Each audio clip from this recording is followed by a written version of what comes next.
Hello and welcome back to Planet 40k. We've got another video for you. It's another review and we're going to be doing the Deathmarks.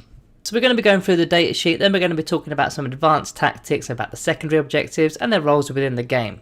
And of course we're going to be taking some of your comments from the Discord, your opinions of what you think of the Deathmarks. That's going to be at the end of the video before we give our stamp of approval rating. So guys, before getting further into this video, I just wanted to cut in here because this video was actually filmed before the balance update was released. So I just wanted to put this extra part in here before we begin. So with the new balance update, the bodyguard ability has been changed, and that's going to relate to the Deathmarks with their weapons because they ignore the Lookout Sir rule. Now the bodyguard ability, instead of defending certain characters from being targeted at range, it now puts them onto the Lookout Sir ability, even with only a single model. And of course, Deathmarks will ignore that Lookout Sir ability, so they can still fire at those particular character models. Therefore, there's a slight buff with the Deathmarks. Now I wanted to just put that in before we get started. Just bear that in mind throughout the video because this was recorded beforehand.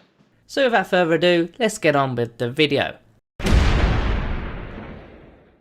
So we're talking Deathmarks. They're an elite option within the Necrons Codex. They're coming in at 4 power level or 18 points per model. Now you will need to take at least 5 of them, which will cost you at least 90 points, and you can take up to 10 models, which will cost you 180. So datasheet wise, what have they got statistically? Movement of 5 inches, weapon skill 3+, ballistic skill is 2+, strength 4, toughness 5, wounds 1, attacks 1, leadership 10 and a 3+ armor save. So very similar stat wise compared to the Immortals with a toughness value of a 5+ and the 3+ armor save, but naturally these guys hit on a 2+ at range, but they don't quite have as many attacks in combat as the Immortals do, but they're not really that kind of unit anyway. So onto the keywords, they're an infantry unit, they've got the core keyword, and they're hyperspace hunters. They've got that hyperspace hunter keyword. That's going to interact with a stratagem. We'll go over that in a bit. Ability wise, quite standard. They've got the reanimation protocols, which isn't too bad because they're only 1 wound models, although there will be only 5 or 10 of them within that unit. So reanimation protocols will work on them, not too bad at all. And then you've got the command protocols as well if they're within 6 inches of a character model, and you've got a noble on the tabletop. We'll go over that kind of synergy again later on. And the third ability they've got is a dimensional translocation ability, so they can deep strike from turn 2 onwards if you wanted them to, but as you're going to see in a moment when we talk about the weaponry, they do have a 36-inch weapon, so do they need to deep strike? Maybe, maybe not, we'll get onto that. So weapon wise, they've got the synaptic disintegrators, they're basically snipers for Necrons. They're 36-inch range, heavy 1, strength 5, -2 AP and 1 damage. Now, it's quite important to note that they're heavy 1, they did used to be rapid fire in old editions, so as soon as they do use that deep strike ability, that will be considered as movements. There will be a -1 to hit penalty. Even though they hit on 2s anyway, it will go down to a 3+. They've only got 1 shot each as well, which is a little bit underwhelming. It is what it is. But the special ability that's associated with this weapon is the following. So they can effectively ignore the Lookout Sir ability, and then furthermore, if they wound on a 6+, an unmodified roll of a 6+, they will throw out an additional mortal wound on top of the damage. So that's what they're equipped with. There's no options here. There's no extra further war gear. They are what they are. So that's the datasheet all covered. Let's move on to their roles within the game. So there's only really 2 roles in my opinion that the Deathmarks are actually useful for. The first one is of course sniping out character models. Now preferably models that don't have an in-1 save, so you're talking about apothecaries as an example there, or lower tier psychers that don't have an in-1 save. Now if you've got a max unit of these guys, so you've got 10 of them in the unit, with the 10 shots you're going to be hitting around 8.3 times on average, causing about 5.5 wounds, again on average there. That's not including any unmodified wound rolls of a 6, which will in fact inflict mortal wounds on top of the damage. Now in a given shooting phase you can do about 5 or 6 damage to a character, and that's the ones without the in-1 save. Now if they do have an in-1 save, it's slightly different. You can probably half those figures, but it will take a few turns to get rid of those characters. Now the thing to think about when you're talking about Deathmarks is, are they worth the points? Now an average character could be between 90 and 100 points, and if they've got an in-1 save and it's going to take you a couple of goes, at least 2 goes, maybe even 3 turns to get rid of that character model, and you spend 180 on your Deathmarks, so you need to be removing at least 2 characters just to potentially break even from the 180 points that you've spent. So are they actually worth it? Yes and no. It depends on how important those characters are to your opponent's list. If they're really important characters, maybe if they were firing at our Technomancer for example, that would be really important. That's going to save us tons of points with rites of reanimations, or apothecaries again with the Space Marines. There's loads of other characters that don't have an in-1 save, and these are perfect for that. Now there's no guarantee that your opponent's list is going to have those kind of characters. They're likely going to have in-1 saves, most characters do. And furthermore, you've got to think about the bodyguard unit. So we've got Lichguard as an example for our nobles. there's lots of bodyguard units within the game at present, which means you simply cannot target them at range, even with the sniper weapons. So the second way of using these guys is to simply deep strike them onto secondary objectives. Now there are cheaper ways of doing this. You can use flayed ones as an example, you can use quicker scarab units. There's lots of different options that are much cheaper than spending 90 points as a minimum in places that you want to be deep striking your guys in. So I probably wouldn't use them for this use. There is a third way of using them, which is making use of the stratagem, and we'll talk about that now in the stratagem section. So this stratagem, which is the Rethink Interception, it costs you a single command point and you use it on a hyperspace hunter unit, so they've got that keyword of course, so you can use it on your Deathmarks. The other unit that has this is the Hexmark Destroyers, but we're talking about the Deathmarks. So this is what it does. So it's using your opponent's reinforcement step of their movement phase. So when they bring a unit in from their reinforcements or deep strike, you can opt to bring in your Deathmarks on their turn, and they've got to be within 18 inches of that said unit. Now it still has to stay 9 inches away from enemy models, so you've got that buffer between 9 inches and 18 inches, that's where you've got to come in. Now as soon as they do come in, they get to fire their snipers at that said unit. They can only fire at the unit that's just come in, they can't fire at anybody else. So you'll be firing as if it was your own shooting phase, although it will be your opponent's turn. So the way I see this stratagem, putting them into your deep strike strategic reserves, then effectively you're not missing out on that turn 1 of shooting, because you can come in on your opponent's turn, take the shot, and then still fire on your own turn. So you're not actually missing out on the turn 1 of shooting.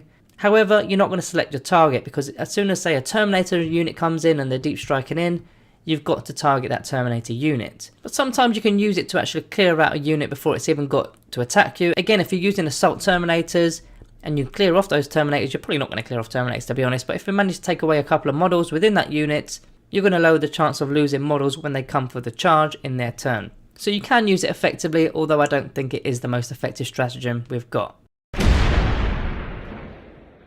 So let's move on to the Dynasty Codes. What kind of dynasties work well with the Deathmarks? Now the first one of course is the Mephit Dynasty, giving an extra 3 inches to their range capability, so they're going to have a 39-inch range sniper.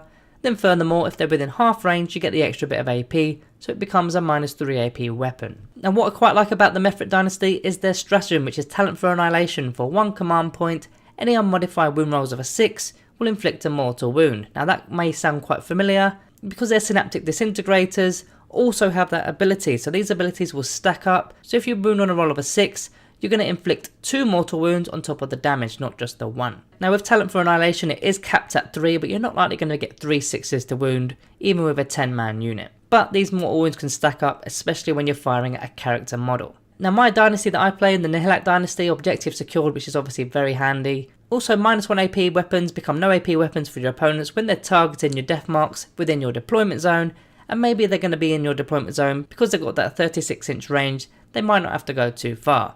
Now this stratagem, which is Reclaim a Lost Empire, allows them to do an action while still firing, which could be quite useful, especially early on if you're doing R&D for example. We'll go on to the secondary objectives later in this video, but for this stratagem it's only 1 single command point. Then it's probably worth mentioning the Zarakan Dynasty for that 5+ feel no pain save against mortal wounds, and you get to reroll a single wound dice for every single unit in the shooting phase as well as the fight phase. Now the fight phase will be absolutely useless for the Deathmarks, however getting to reroll a single wound roll not only increases your odds of actually removing a character, but it also increases your odds of scoring a 6 to inflict a mortal wound. Now if you're going custom, there's a couple of options within the Dynastic Traditions list. The first one of course, Eternal Conquerors, objective secured, very handy. So the second one, which is a movable phalanx, only applies to infantry models, and they're an infantry model because they've got that keyword of course. If they haven't moved, advanced or fallen back, they're going to get a +1 to their armor save. So they've already got a natural 3+ armor save, so having a 2+ armor save is pretty decent, especially if you position them in some sort of terrain feature. So that's the 2 from the Dynastic Traditions list. From the Circumstances of the Awakening list, there's 2 options here again. Healthy Paranoia, similar to the Mephit Code, getting an extra 3 inches to your range, a 39-inch range. Not too bad in the bigger games when the board size is at its maximum. And then the second one, Relentlessly Expansionist of course.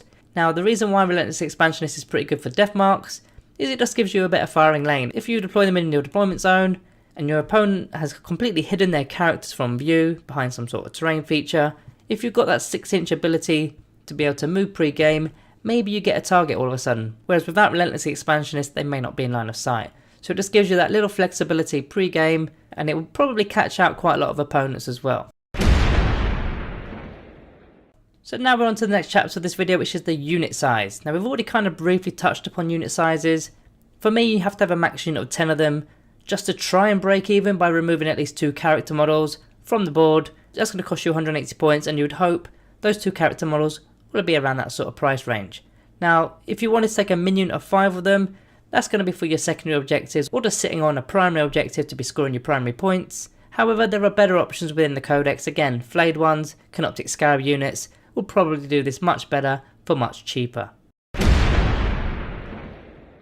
Okay guys, before moving on with today's video, we do have a sponsor for the video, which is of course the Magnet Baron. Our friends at the Magnet Baron have got another product for you, and it's relating to the Catacomb Command Barge or the Annihilation Barge if you preferred. Now the Catacomb Command Barge is quite a popular HQ unit within the Necron Codex, and here's a little solution that's going to make transportation easier when you're transporting these models to your games and tournaments. So this listing in particular is for $25.99 in US dollars, and you're getting 4 large posable magnetic flight stands. So that's 4, not just a single one there. So you're going to be getting the 4 acrylic rods that have already been pre-drilled. You're going to be getting 8 disc magnets. You're going to be getting the countersink ring magnets, the ball bearings, and the rock anchors as well, as you can see in this picture here. So why this is useful for transporting models is very simple. You can literally remove the stand from the base as well as the model, and you can pack them more securely when you're traveling around. Then when you get into your game, the magnet's going to pop into place and you can play. So you're not going to have those snappable stands. The stands that come with the models are quite weak, and if they do break, it does cause a lot of chaos. It does cause a lot of mayhem. You've got to go buy the stands, then you've got to basically do a bit of DIY to fix the model, as well as doing the base as well. So this completely removes all of those problems. Now it doesn't just work with the Catacomb Command Barge. It works with pretty much any type of flyers. They've got all different stands for all different kind of sizes. This is just one particular option here. So check out their website. It's the Magnet Baron. The link will be down in the description below. They do ship worldwide. Give them a go if you want to magnetize your models. Okay, so we're back into the video, and now we're going to be mentioning the synergy. So what kind of models are going to synergize with your Deathmarks? Now the first I wanted to mention is the Necron Lord. Now not the Overlord, the Necron Lord. And the reason for the Necron Lord is his Lord's Will ability, which allows a model to reroll hit rolls of a 1. Now they've got to be a core unit, and they've got to be within 9 inches of the Necron Lord. Whereas if you're taking the actual Overlord models, they're going to be given a +1 to the hit rolls with their My Will Be Done ability, which is absolutely no good for Deathmarks that already hit on 2s because they've got a bliss skill value of a 2+. Unless there's a negative modifier to their hit roll, the My Will Be Done ability will be absolutely useless. Whereas the Lord's Will ability, rerolling 1s always fail, so it is an option there. And then furthermore, they can take the Resurrection Orbs as well, if you wanted to use the reanimation protocols with a Resurrection Orb on your Deathmarks by using an Necron Lord. Now synergy 2, I wanted to mention the Technomancer. Simply with the Rites of Reanimation ability, you can be bringing a model back every single battle round in your command phase. Now is this the best use of using a Technomancer? No it isn't. You should be using them with Canoptic Wraiths, Heavy Locust Destroyers, units that cost quite a lot of points, not an 18 point model. I just thought I'd mention it now because they can be brought back with a Technomancer. Another option, which is also a Cryptek, is the Chronomancer. He can be using his Chronometron ability, giving him a 5+ Invuln save. Now again, is this the best use of using a Chronomancer? Again, it's probably not. Use it on some destroyers, give them the reroll to their charge rob as well as the Invuln save. But if you wanted to really keep your Deathmarks alive with that 5+ Invulnerable save, you've got the option here. Furthermore, going back to rerolling hit rolls of a 1, you could use a Triox Stalker with the targeting relay. Once you've hit your opponent's unit, you've targeted that unit. So army wide, you get to reroll hit rolls of a 1 against that unit. So Deathmarks that hit on 2s naturally get to reroll their 1s as well against that unit. Now there is a little slight problem with this. The Triox Stalker cannot target the characters if they're in that Lookout Sir bubble. So it's not going to quite synergize. If you're targeting standard units, then this will work just fine. And then I want to talk about the command protocols. There's 2 that I want to talk about today which will benefit the Deathmarks in some way. First one is the protocol of Sudden Storm, and it's simply for Directive 2 being able to do actions while still firing. So it depends on what secondary objectives you've got, of course. You want to be doing your actions and still taking out characters with your snipers. Out of all the protocols, I think that's one of the best ones in my opinion. The second protocol is Protocol of Vengeful Stars. Both of them are quite similar. Directive 1, you simply get an extra bit of AP if you roll a wound roll of a 6. Or Directive 2, you're literally removing the benefits of cover. So they're okay, they're adding a bit of AP either way. So secondary objectives, what are you going to be taking for your Deathmarks when you're talking about secondary objectives? So I've got a little list for us today. The first one is coming from Purge the Enemy, which of course is Assassination. Now the party trick that these guys have, of course, is taking out characters, and Assassination literally means you've got to take out character models to get 3 points per character, and if it's a Warlord you get an additional point there. Now obviously this is size dependent. If the game is a larger game, there's likely going to be more characters, whereas if you're playing a smaller game, a 1000 point game for example, there's not likely to be as many characters, so you probably won't select this secondary objective. However, Deathmarks are pretty good at taking out characters, as you know. Now, number 2, quite similarly, is Abba the Witch from the Warpcraft list. Now I don't usually look at this list too often, but if your opposing player is taking some character units that are Psychers, again they're character models, your Deathmarks can target character models, and Psychers don't always have an in-1 save, so you can be taking those guys out. 3 points if they're a character and 2 points if they're just a Psycho unit, but the characters are where it's at here. If they're playing Tyranids or Tzeentch, Grey Knights, those kind of psychic armies, they're going to be bringing psychic characters and psychic units. This one could be pretty decent. Now from the Shadow Operations list, there's kind of all of them to pick from. The Deathmarks are infantry units. They can be doing all sorts of secondaries here. They can be doing Raise the Banners. They can be doing Retrieve Necron data. Investigate Signal, because they've got the Deep Strike ability, so they can go into enemy backlines, whether it's R&D, whether it's going into the centre of the board with Investigate Signal. They can literally pop in anywhere because they've got that Deep Strike ability. They've got the flexibility to be able to do any of these secondaries. There's even Deploy Teleport Homers as well as an option. Or furthermore, you can go into the Necron Codex with the chapter approved page, and you can opt for Ancient Machineries. Because they've got the core keyword, they can be doing Ancient Machinery, so that's another option there. The Shadow Operations list has got quite a lot of options. Now, are they ready-made for a Deathmark unit? Maybe not, but they can still do them. Then likewise, in terms of the Battle Supremacy list, they can also be assisting in achieving these secondaries as well. So you've got Engage on all fronts, you've got Behind enemy lines. With that Dimensional Translocation ability, they can Deep Strike in, get either of those secondary points, no problem. That is one of their uses after all. So before we get on to my final thoughts and the stamp of approval, we've got to go into our Discord of course. And before we go into our Discord, in fact, I just wanted to do a little shout out to one of our newest elite members, which is Loot and Scoot. So they've joined the members area quite recently, so shout out to you. And if you do want to join, there'll be a blue join button below. Click that, check it out. There's custom emojis, there's loyalty badges, and of course you get to join the members area of the Discord. And in fact, we've introduced something else that's quite new to the Discord. If you remember, you're going to be getting a personalized Discord role that relates to one of the Necron units within our codex. As soon as you join, you'll see there's a Technomancer, there's a Scorpet Lord. There's only one of each one, so it's unique to each individual member. They are running out quite fast, link will be down below as well. Now as for today's Discord reviews, we're going to take a few snippets from our Discord. The first one is Bucketeer. He's given them 2 out of 10. They don't have any synergy, no stratagems that boost their damage or give them any defences, and their only ability is keyed off of rolling 6s. Why bring them? So that's the opinion of the Bucketeer. Then we got Michael running Deer. I think they're a good way for area denial if you're against armies that have Psychers. They have to worry about the line of sight, 2+ to hit, and gives you 8 to 10 wound rolls, and leave you in a good spot to get a few wound saves, 1 to 2 mortal wounds on Psychers that are normally pretty squishy. In a Mephrit list, hard not to take them, and they're pretty cheap, 6 out of 10 for me. So that's a couple of opinions from our Discord. Quite different opinions there. One gives them a 2 out of 10, one gives them a 6 out of 10. But hey, that's what the community is saying. Let's get on to my final thoughts. So my final thoughts, you've got to take them in units of 10 if you ask me. You can't take them in a unit of 5 targeting characters, there's just no point. They can do that role, but what is the point? You need to be removing characters, but then they're just too expensive. 18 points per model, 180 points for the 10 models. If you're lucky, you might remove 2 characters within the game. You're breaking even perhaps. Is that the worst thing, breaking even? No, it's not, because you're only using your Deathmarks up to take off 2 character models. But in the current meta, there's so many bodyguard units, so many ways to block the ranged attacks coming in, and of course you need line of sight as well. You may not even be guaranteed line of sight. In fact, you may not even be guaranteed that there's lots of characters within the game, especially ones that have got in-1 saves. Now we already mentioned the in-1 saves earlier. If they've got a 4+ in-1 save, it's going to take you twice the amount of time to get those characters out of the game. So it could actually take you all game in fact to remove a single character, and that character may only be worth 105 points as an example. Okay, you get rid of them, and all those buffs are now gone, but it's cost you 180 points to do that. Other in-game uses such as getting secondary objectives, yep, they can do that role just fine. Even if you take a min unit of 5 of them, they can do that role, but you've got flayed ones with the same dimensional translocation ability. Again, Canoptic Scarab Swarms, they can just jump on those objectives with their speed and fly abilities. So there's just better options at scoring you secondaries than the Deathmarks. For me, the main problem is the fact that they've only got 10 shots within the unit. I don't mind that it's a heavy weapon, that's fine. But only 10 shots, I think it just limits them slightly. Now, I don't know how to fix that. Maybe rapid fire was too much. Maybe having 20 shots is far too much. I don't really have the solution for it, but I just think 10 is just not enough. But for me, at this current moment in time, I'd only use him if I was playing the Mephrit code. For that stratagem talent for annihilation, that's the only way I'd really want to use them, just to get double the amount of mortal wounds off for only a single command point. That's the only real time I'd use these guys. They're one of those units that never seem to be in your final list, they're always in your draft, but once you start actually putting your list together, they don't stay there. So for me, they're just going to be scoring an average stamp today. Right now in the current meta, I'd probably be looking at about a 4 out of 10, maybe even a 3 out of 10. I don't think they're any higher than that.